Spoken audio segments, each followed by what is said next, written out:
Hare Krishna, Guru Maharaj. Thank you for joining.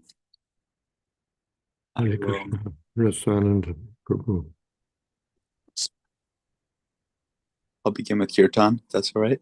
Yes, please. Hare Krishna, Hare Krishna, Krishna Krishna, Hare Hare, Hare Rama, Hare Rama, Rama Rama, Hare Hare, Hare Krishna, Hare Krishna, Krishna Krishna, Hare Hare, Hare Rama, Hare Rama, Rama Rama, Hare Hare, Hare Krishna, Hare Krishna, Krishna Krishna, Hare Hare, Hare Rama, Hare Rama, Rama Rama, Hare Hare, Hare Krishna, Hare Krishna, Krishna Krishna, Hare Hare, Hare Rama, Hare Rama, Rama Rama, Hare Hare, Hare Krishna, Hare Krishna, Krishna Krishna, Hare Hare, Hare Rama, Hare Rama, Rama Rama, Hare Hare, Hare Krishna, Hare Krishna, Krishna Krishna, Hare Hare, Hare Rama, Hare Rama, Rama Rama, Hare Hare, Hare Krishna, Hare Krishna, Krishna Krishna, Hare Hare, Hare Rama, Hare Rama, Rama Rama, Hare Hare. Jai Om Vishnupad Padamansa Paripraj Charja Stotra Sri A.C. Bhakti Vedanta Swami Maharaj Prabhupada Ki Jai Anand Koti Vaishnavrinda Ki Jai Nam Acharya Shri Haridas Thakur Ki Jai Naim Sikaho Shri Krishna Chaitanya Prabhu Nityananda Shri Advaita Gadadhar Shiva Sadi Gaur Bhaktivinoda Ki Jai Sri Radha Krishna Gopinath Sham Kund Radha Kunikiri Govardhan Ki Jai Vrindavan Dham Ki Jai Navadip Dham Ki Jai Jagannath Puri Ki Jai Ganga Mai Ki Jai Jamuna Mai Ki Jai Tulsi Devi Ki Jai Bhakti Devi Ki Jai Samaveta Bhaktivinoda Ki Jai. All glories to the assembled devotees. All glories to the assembled devotees. All glories to the assembled devotees. Gaur Premanande Hari Hari Bol. Welcome everybody to Srimad Bhagavatam reading with His Holiness Jayādvaita Swami. It is Wednesday, October 22nd, 2025.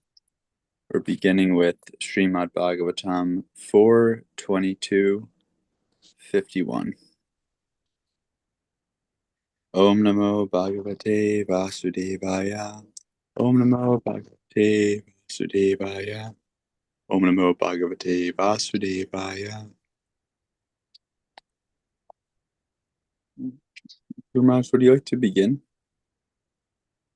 Well, Okay. Balam Brahmani Sanyasya Nirvishanga Samahitaha Karmadhyaksham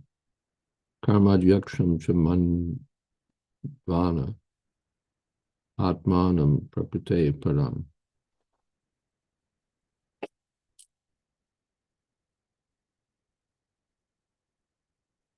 Maharaj Prithu completely dedicated himself to be an eternal servant of the Supreme Personality of Godhead, transcendental to material nature. Consequently, all the fruits of his activities were dedicated to the Lord, and he always thought of himself as the servant of the Supreme Personality of Godhead, who is the proprietor of everything. Purport: the life and dedication of Maharaj Prithu in the transcendental loving service of the Supreme Personality of Godhead serve as a good example of Karma Yoga. The term Karma Yoga is often used in Bhagavad Gita, and herein Maharaj Prithu is giving a practical example of what Karma Yoga actually is. The first requirement for the proper execution of Karma Yoga is given herein: Palam Brahmani Sanyasya, or Vinyasya. One must give the fruits of his activities to the Supreme Brahma, Param Brahma, Krishna. By doing so, one actually situates himself in the renounced order of life, sannyas.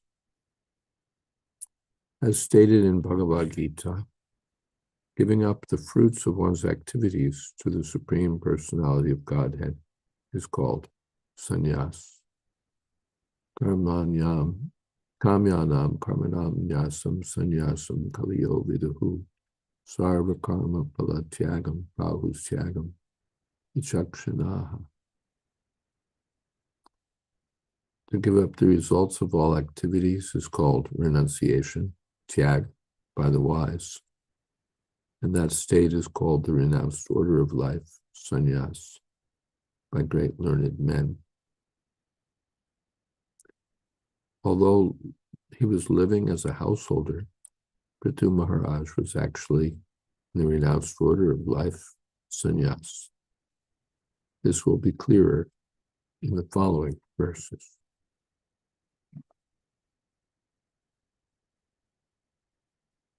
Om Jnana Timirandasya Gyananjana Shalakaya Chakshun Militam Jena Tasmai Shri Gurave Namaha. Shri Chaitanya Manobhistam Sthapitam Jena Bhutale Swam Rupa Kadamahyam Tathati Shapodantikam Vandeham Shri Gudo Shri Jatapadakamalam Shri Gurun Vaishnavamscha Shri Rupam Shadrajatam Sahagana Raghunathan Vitam Stam Sajivam Sadvaitam Savadutam Pradijana Sahitam Krishna Chaitanya Devam Shri Radha Krishna Pada Sahagana Lalita Sri Vishak. Hey Krishna Karuna Sindho Dina Bandho Jagapate Gopesha Gopika Kanta Radha Kanta Navostate Tapta Kanchana Gaurangi Radhe Vrindavaneshwari Rishabhanu Sute Devi Pranamami Hori Priya Vanchako Patarubhyascha Kapal Sindho Pyevacha Patita Nam Pavanebhyo Vaishnavebhyo Namo Namah.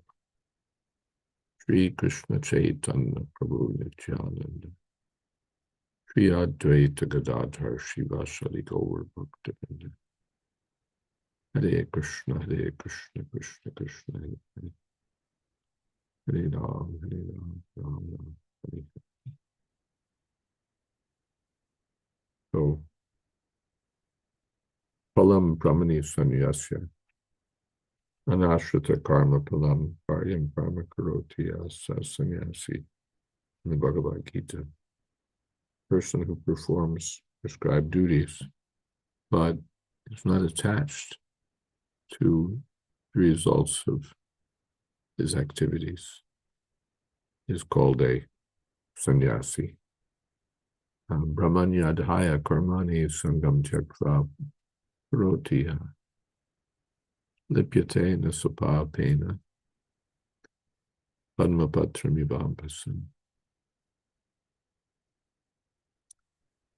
Such a person offers everything brahmanyadhaya karmani to the absolute truth, the personality of Godhead, the Supreme Brahma, Krishna.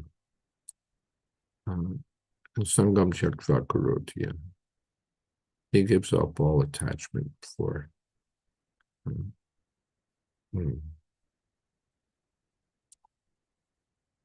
sense enjoyment. Lipyate masapapena. He's never affected by sinful reactions. Padmapatramivambasa. Just he's like a lotus leaf situated on the water. Although situated in the water, it never drowns or gets soggy. It's just floating. So Maharaj Prithu was like that, although he appeared to be a great king. Or he was a great king, he was a householder, but he was unaffected by any material considerations. Let's see.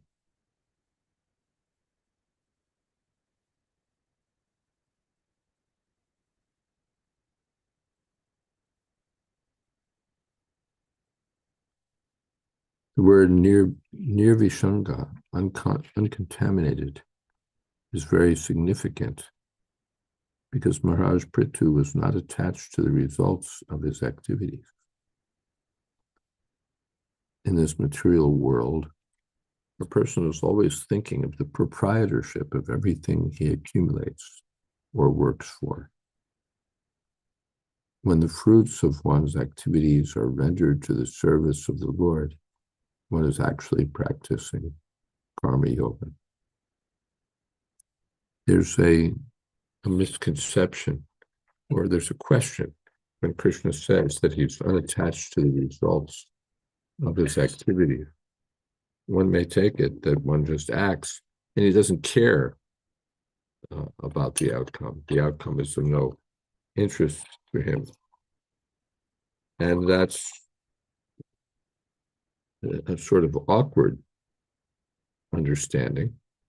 If I don't care about the outcome of my activities, why should I act?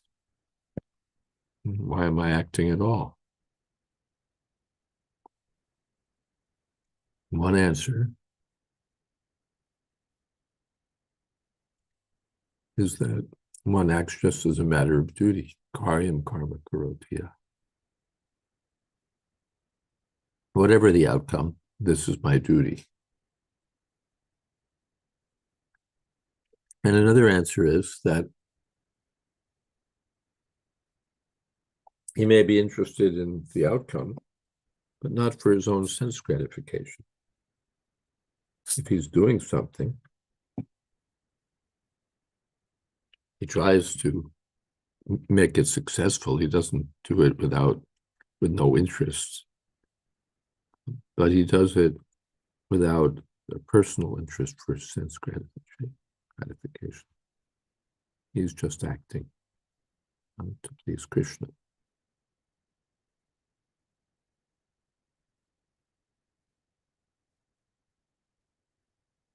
Never thinks himself the proprietor of the results of work.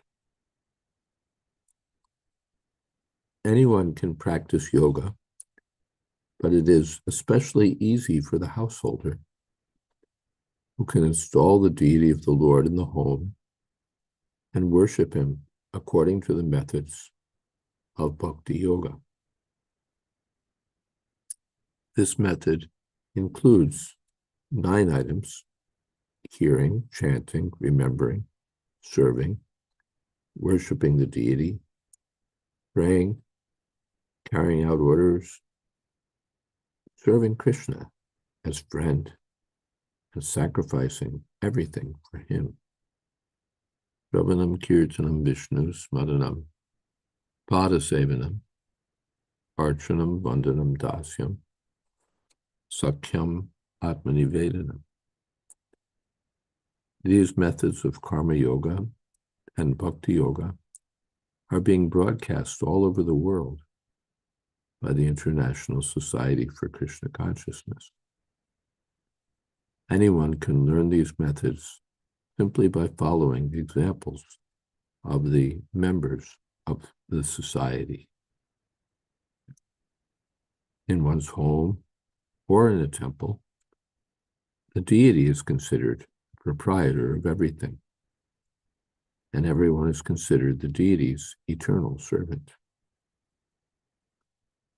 The Lord is transcendental, for he is not part of this material creation. The words Prakrite Param are used in this verse because everything within this material world is created by the external material energy of the Lord. But the Lord himself is not a creation of this material energy.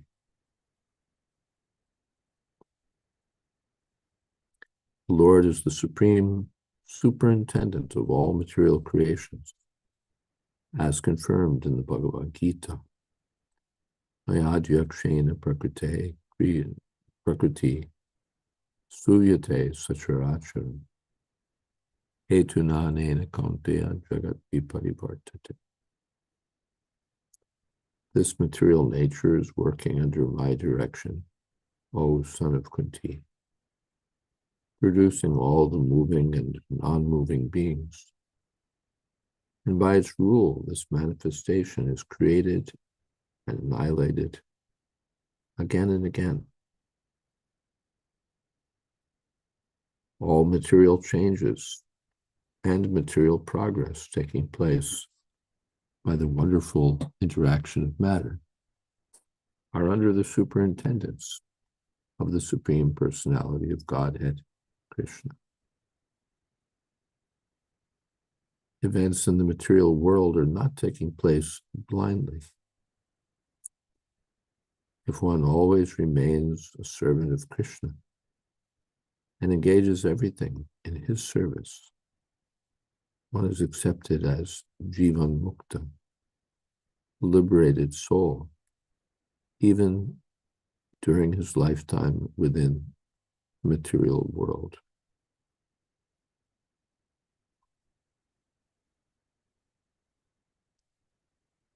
Iha yasya harir dasye karmana manasa gira nikalapya and kleshvapyavastasu jivan muktam suchate. One who engages all his physical activities, his mental activities, and his activities of the voice, of speaking in Krishna's service without attachment is a liberated person, even here in the material world. Generally, liberation takes place after one gives up the body. But one who lives according to the example of Prithu Maharaj is liberated even in this lifetime. In Krishna consciousness, the results of one's activities depend on the will of the Supreme Person.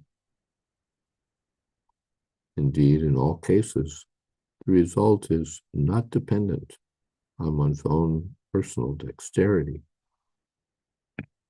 but is completely dependent on the will of the Supreme. This is the real significance of Alam Brahmani Sanyasya. The soul dedicated to the service of the Lord should never think of himself as the personal proprietor or the superintendent. A dedicated devotee should prosecute his work according to the rules and regulations described in devotional service. The results of his activities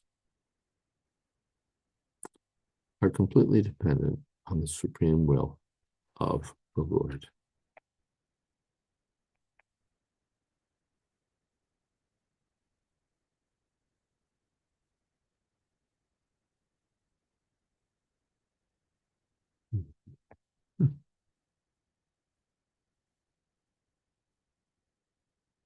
All right, there's a question there, it seems.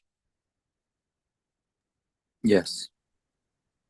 Saraswati Mataji writes, Pranams Parampuja, Gurudev, and all the Vaishnavas. I read in Chaitanya Charitamrita, quote from Padyavali, that Prithu Maharaj was exemplary in obtaining perfection in Krishna consciousness from deity worship, Archanam Vandanam, as Parikshit Maharaj did from hearing Krishna Katha. But we haven't heard or read elsewhere in this Srimad Bhagavatam. Yeah, it's each of these 9 items has an exemplar, a devotee who shows perfection by these activities. So Prithu Maharaj, Archana. And we don't hear much in Bhagavatam about that. Prabhupada speaks more about Maharaj Prithu's activity as an ideal king. But here we get that picture in this verse that the Brahmani, what is that? Palam Brahmani Sanyasya. He dedicated everything to the Supreme Personality of Godhead. And here Prabhupada connects that with the worship of the deity.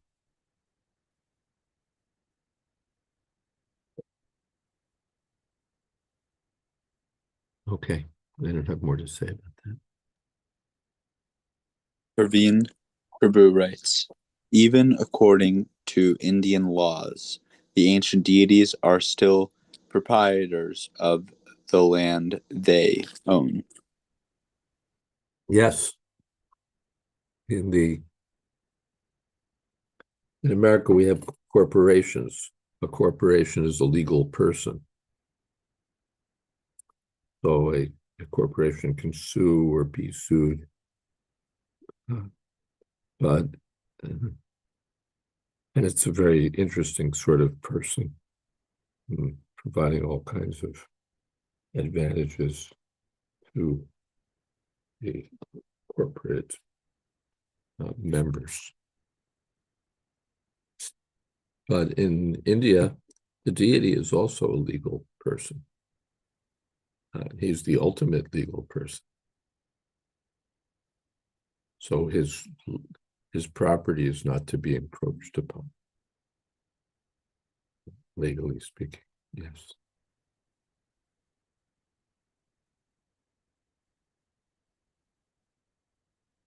Okay. Something else?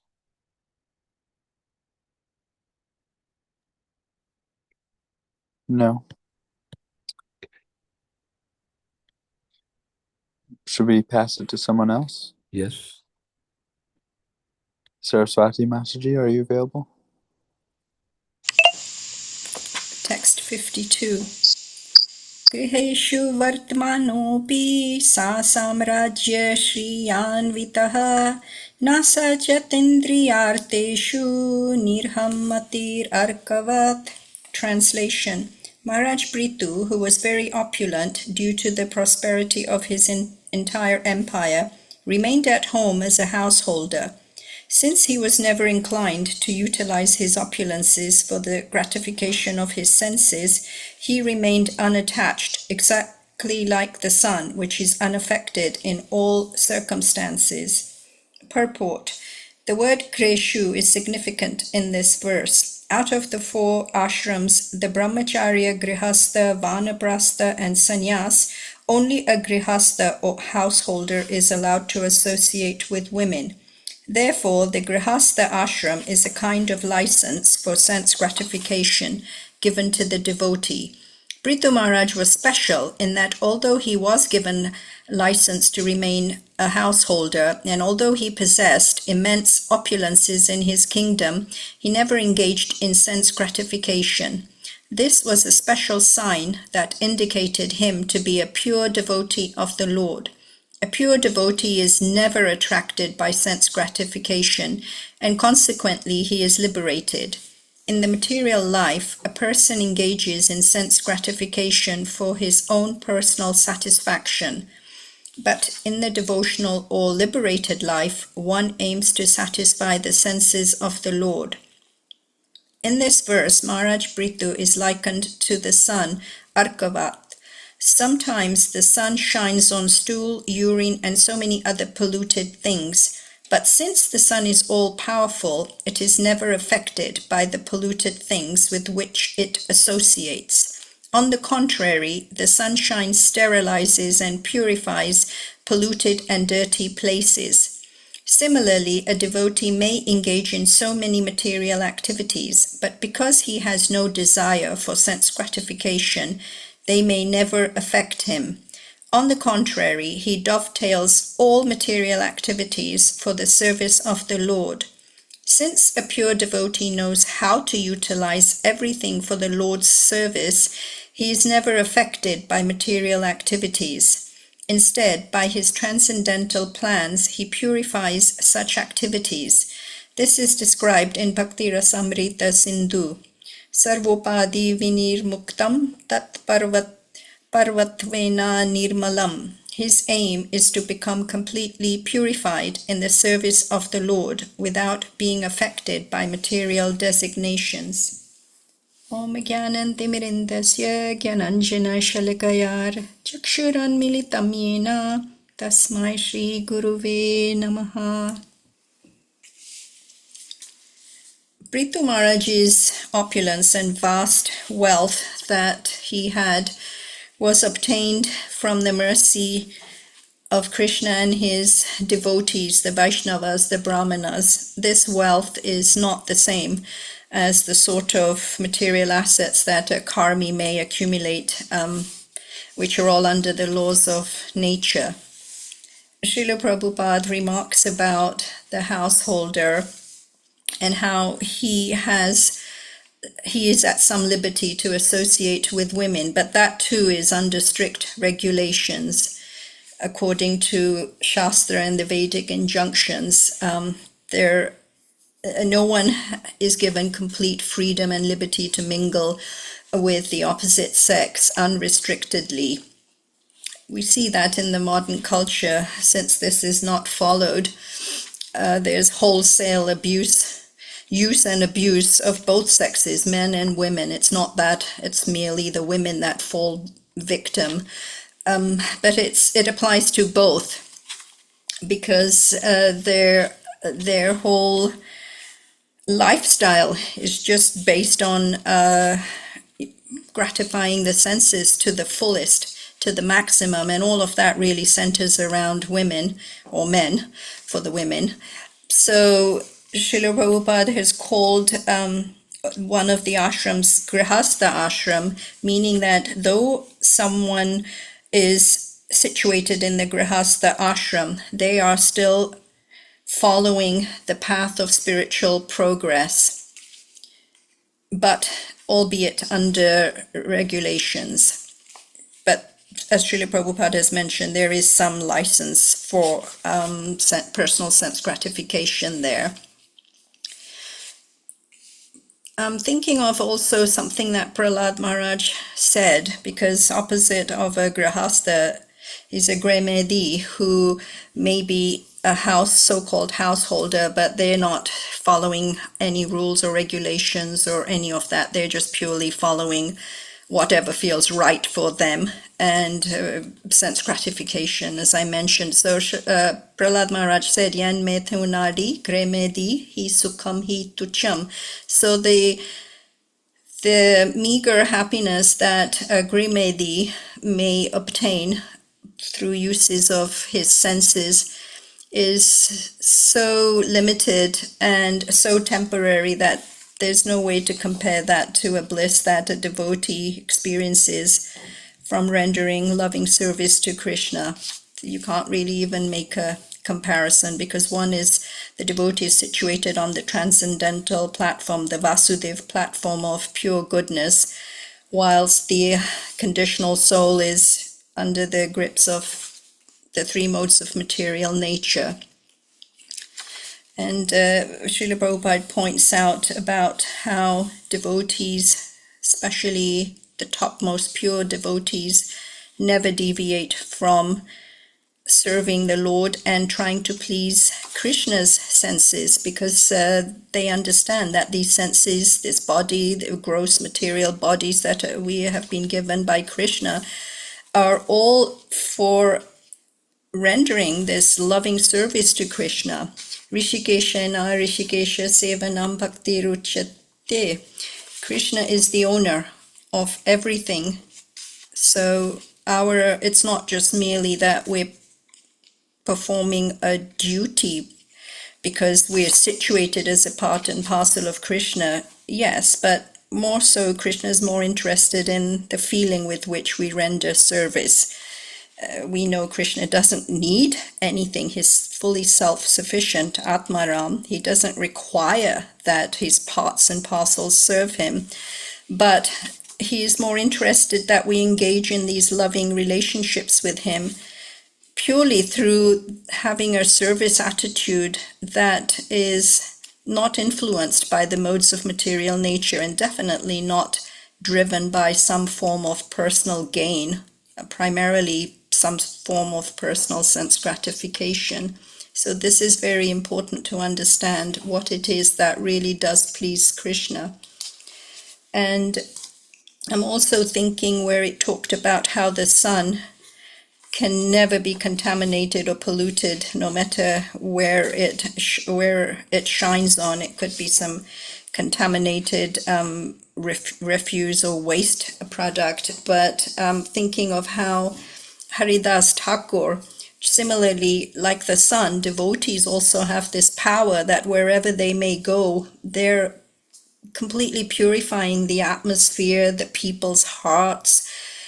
And Haridas Thakur, of course, he was tested by Maya Devi, who sent him a beautiful woman to try and seduce him.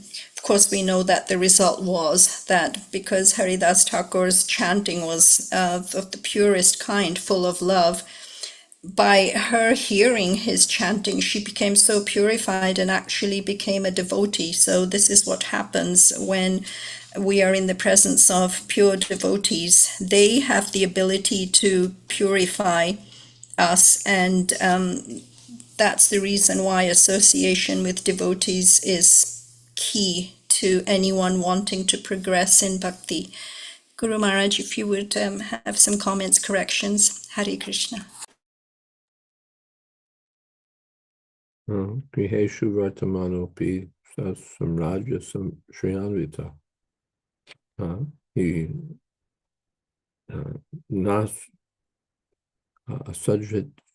Nasajatendriyarteshu Hiraham Matirarkavat. He was very much present in Grahastha life, but and his Grahastha, he wasn't poor. He wasn't a poor Grahastha. Samraja, Shriya Anvita, he was all wrapped up in the kingdom and its assets, its opulences. But he wasn't affected by sense gratification.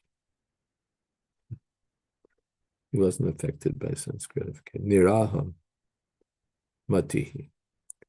He wasn't thinking, I'm this body. He wasn't thinking, I'm the king. He wasn't thinking, I'm a householder. Gopi Bharta Padakamalaya Dasa Dasa Das. Devotee just thinks himself the servant of the servant of the servant of Krishna. So Prithu Maharaj had that qualification. Although he had a license for sense gratification, he wasn't attracted by sense gratification. He was just acting for the pleasure of Krishna. But that means he was a pure devotee. Generally, the grihastas are interested in sense gratification. But Prithu Maharaj wasn't attracted by that. He was just, all right, he's situated as a householder, but his wife was very beautiful. She's described Archie Devi. But that wasn't his interest. His interest was the satisfaction of Krishna. All right, Hare Krishna.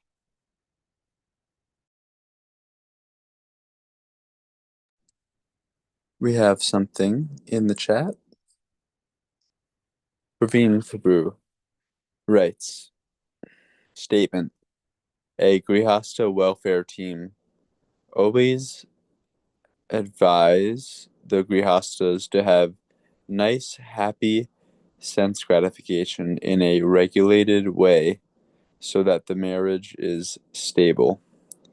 Even if one partner doesn't want, he/she should cooperate for the sake of the marriage, for that was the purpose of marriage, sense gratification. If one didn't want sense gratification, why did he/she marry? How appropriate is this statement? Well, as a statement of marital counseling, I won't involve myself in it. In terms of there's a certain, what's the word, context here. But essentially how to manage, there is a desire for sense gratification in householder life. That's the presumption here. And therefore it has to be managed and not simply ignored. The householders have some interest in sense gratification. Otherwise, as the quote says, why did they get married? There's an incident. There's two devotees who came together, Paramananda Das and his wife. And when they married, and rather when they joined, then they were thinking of basically, all right, they would both join, but they wouldn't carry on with the relationship anymore. And Prabhupada said, well, what's wrong? Don't you like her anymore? So Prabhupada endorsed householder life. Satyabhama was her name. Prabhupada endorsed householder life, but it's not that the purpose of householder life is sense gratification. I guess I understand the idea that it's the characteristic of householder life that it does offer a license for sense gratification. And if you have no interest in sense gratification, then why did you get married? But the text that we're reading gives us a higher principle. Now, the sense gratification may be included as an item in householder life, but it's not the goal of householder life. It's not the purpose of householder life. Purpose of householder life is Sangsiti Haritoshanam, to satisfy the senses of Krishna, not to satisfy our senses. Not that we think, well, now I've become a householder, so my purpose in life is sense gratification. The sannyasis and brahmacharis, their purpose is to satisfy Krishna. But my purpose in life is sense gratification. It's not like that.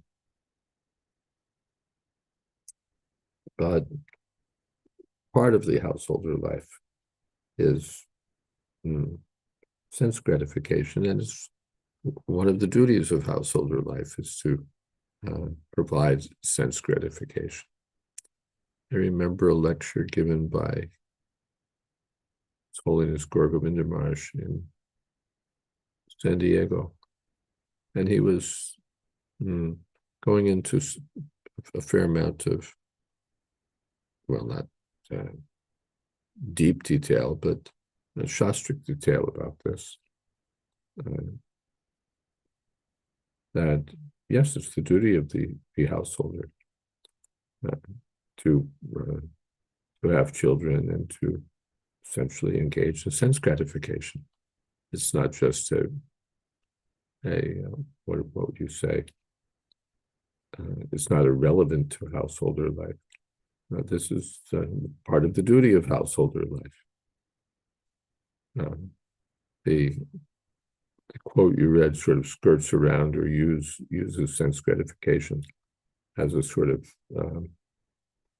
alternative nomenclature for sex, I think. But that was Gorgovinda Maharaj's point, that sex is also one of the duties of a household.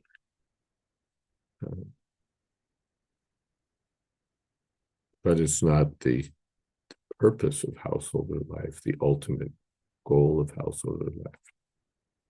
But it's a duty in householder life. So even if one performs such prescribed duties, or if one, chooses to exercise that license, that doesn't mean that he becomes contaminated, provided all such activities are performed for the satisfaction of Krishna. Dharmaviruddha bhuteshu kamosmi, Bharatarsha. When sex is not contrary to the principles of dharma, then it represents Krishna. The commentators have said Dharmaviruddha bhuteshu means only with one's own wife and only for the purpose of having children. Not that sense gratification or sex life is meant for some other purpose, that it's just a facility for enjoyment, for having pleasure without restriction. The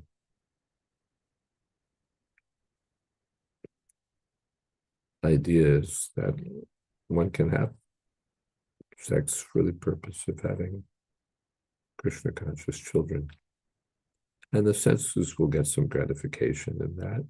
That's nothing wrong there. But even there, the purpose is not sense gratification. The purpose is to have good children for the service of Krishna. All right, Hare Krishna.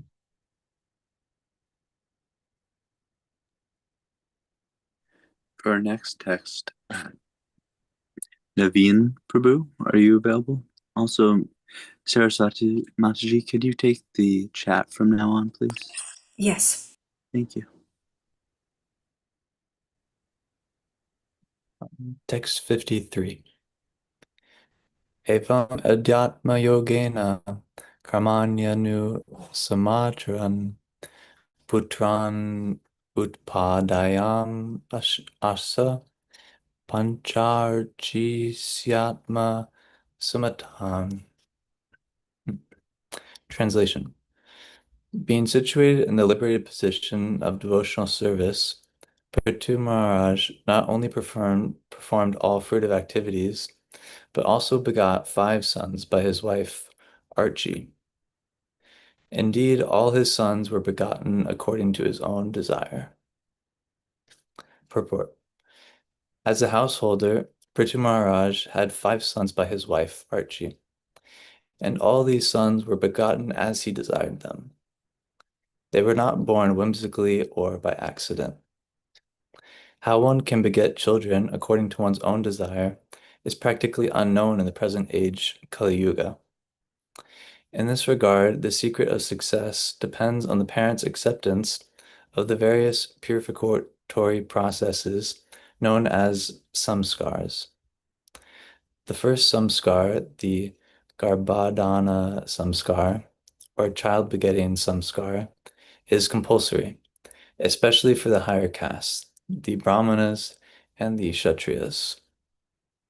As stated in Bhagavad Gita, sex life which is not against religious principles is Krishna himself. And according to religious principles, when one wants to beget a child, he must perform the Garbhadhana samskar before having sex. The mental state of the father and mother before sex will certainly affect the mentality of the child to be begotten. A child who is begotten out of lust may not turn out as the parents desire. As stated in the Shastras, yata yonir yata bijam, yata yonihi indicates the mother. Yata yonihi indicates the mother, and yata bijam indicates the father. If the mental state of the parents is prepared before they have sex, the child will then, which they will beget, will certainly reflect their mental condition. It is therefore understood by the words Atma Samatan that both Prithu Maharaj and Archie underwent the Garbhadhana purificatory process before begetting children, and thus they begot all their sons according to their desires and purified mental states. Prithu Maharaj did not beget his children out of lust, nor was he attracted to his wife for sense gratificatory purposes. He begot the children as a grihastha for the future administration of his government all over the world. Maharaj, would you have comments on this verse?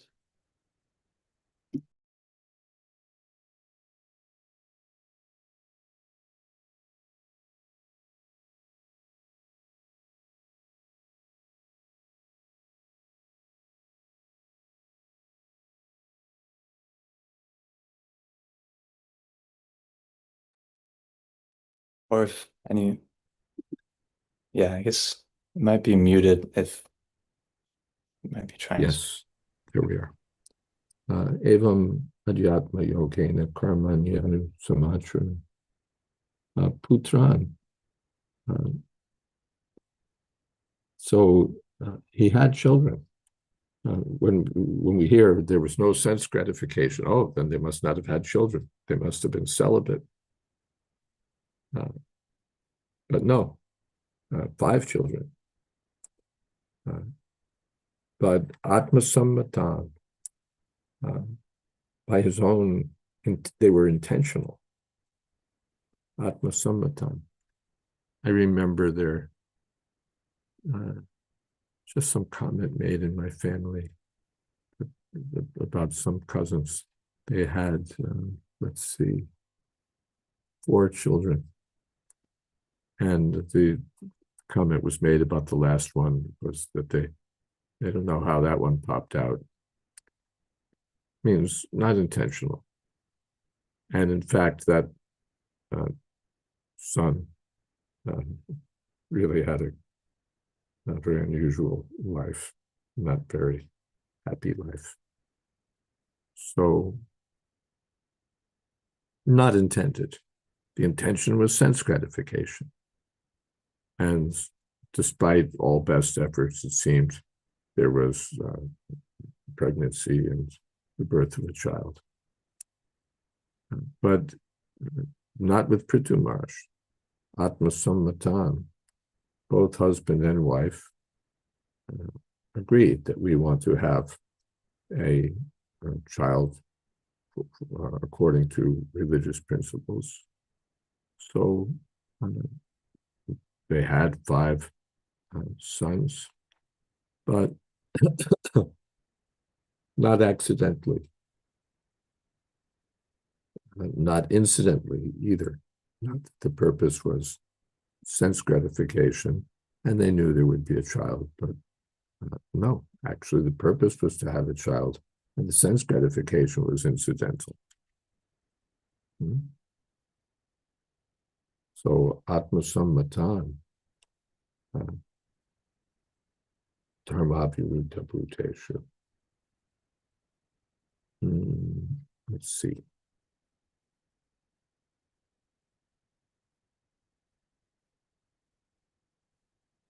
Yeah, not born whimsically, not born by accident. Parents weren't drunk. It's not that the contraceptive devices failed, but they were deliberately interested in having children. This Garbhadam Sanskar is to be performed. Seed-giving ceremony. Prabhupada said it wasn't a secret thing, that they have sex and secretly, and the world comes to know of it if there are children. But it was announced, essentially, that now this couple is going to have sex for having a child. So that way, even in advance, it was known this child is legitimate. This child is intentional. Not that you find out about the child when the child is born. We don't really know what the background was, whether intended, accidental, despite all efforts, or what. But no, nothing wrong with this. It's not what's the word? Shameful thing. No, this is consistent with their prescribed duties. This is consistent with householder life. So they intend to beget a child. Even the blessings would be sought from the superiors that we intend to have a child. Please give your blessings. So that's all included in the Garbhadam Samskar. And that way the mentality of the parents would be very pure. And the pure mentality would transfer itself to the child. This background of purity would invite a qualified child. Remember, there was some celebrity who became famous for a little while because she was the daughter of a great American novelist. And she was named Margot, I believe, because that was part of the name of the wine that her parents were intoxicated with at the time of her conception. So that's what goes on. Who even wants to think about the mentality that materialistic people have at the time of conceiving a child? What's on their mind? But a Krishna, pure devotee of Krishna, the Krishna conscious person, Krishna is on their mind, and they intend to have a child. That's perfectly good for householders, but the purpose is the child should be Krishna conscious. Krishna.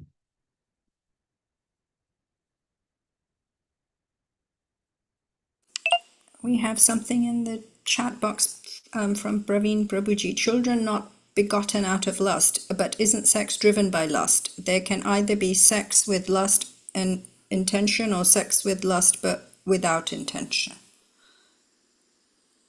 No, here it's indicated that the intention was the main thing.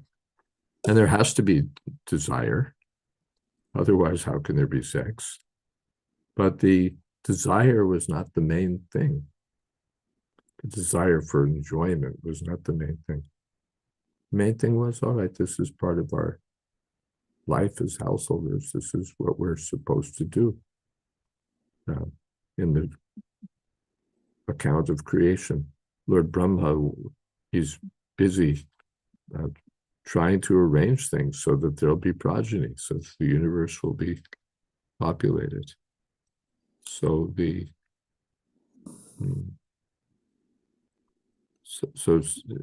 it's certainly included as a necessary item.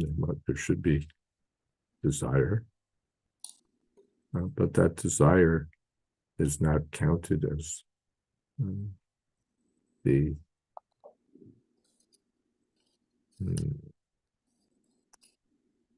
abominable desire for sense enjoyment. No, this is necessary. There must be some sex desire. Therefore, we hear that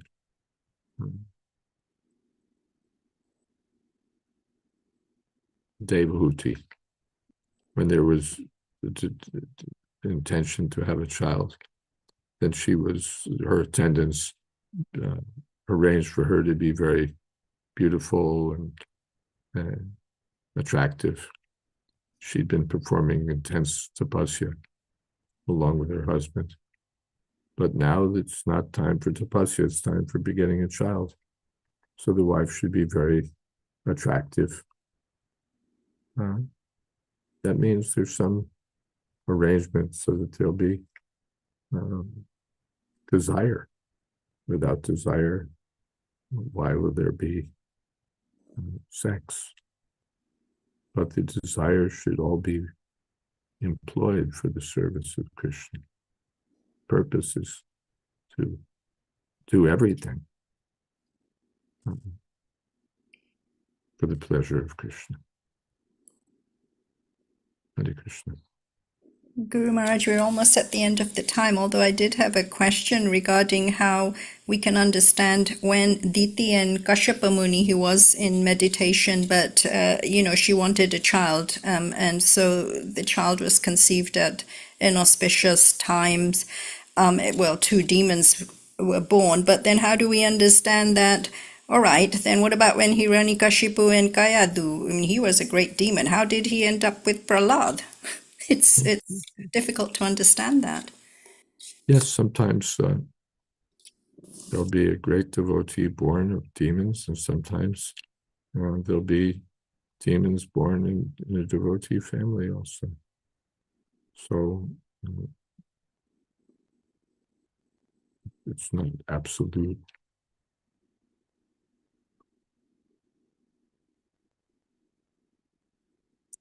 What is that? Daivam Shaivatra Panchama. Finally, there's a divine element in these things.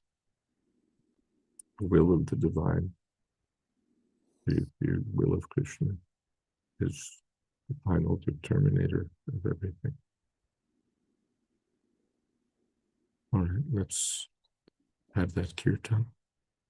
Naveen Prabhuji, could you lead the closing kirtan, please? Yes, Mataji. Hare Krishna, Krishna Krishna, Hare Hare, Hare Rama, Rama Rama, Hare Hare, Hare Krishna, Krishna Krishna, Hare Hare, Hare Rama, Rama Rama, Hare Hare, Hare Krishna, Krishna Krishna, Hare Hare, Hare Rama, Rama Rama, Hare Hare, Hare Krishna, Krishna Krishna, Hare Hare, Hare Rama, Rama Rama, Hare Hare, Hare Krishna, Krishna Krishna, Hare Hare, Hare Rama, Rama Rama, Hare Hare, Hare Krishna, Krishna Krishna, Hare Hare, Hare Rama, Rama Rama, Hare Hare, Hare Krishna, Krishna Krishna, Hare Hare, Hare Rama, Rama Rama, Hare Hare. Om Vishnupad Purnamamsa Paripurajaka Stotra Sri Srimad A.C. Bhaktivedanta Swami Maharaj Prabhupada Ki Jai, Ananta Koti Vaishnavrinda Ki Jai, Namacharya Srila Haridas Thakur Ki Jai, Prem Se Kaho Shri Krishna Chaitanya Prabhu Nityananda, Shri Jayādvaita Gadadhar Shri Vasari Gaur Bhaktivinoda Ki Jai, Sri Radha Krishna Gopinath, Sham Mukunda Radha Kundi Giri Govardhan Ki Jai, Vrindavan Dham Ki Jai, Navadip Ki Jai, Jagannath Ki Jai, Kanka Ki Jai, Ramanamai Ki Jai, Tulsi Devi Ki Jai, Bhakti Devi Ki Jai, Samaveta Bhakti Vrinda Ki Jai. All glories to the assembled devotees. All glories to the assembled devotees. All glories to the assembled devotees. Gaur Premanande. Thank you to all the Vaishnavas for joining our class. His Holiness Jayādvaita Maharaj Shri Ki Jai. To the Prabhupada Ki Jai, Samaveta Bhakti Vrinda Ki Jai, Gaur Premanande. Thank you all very much.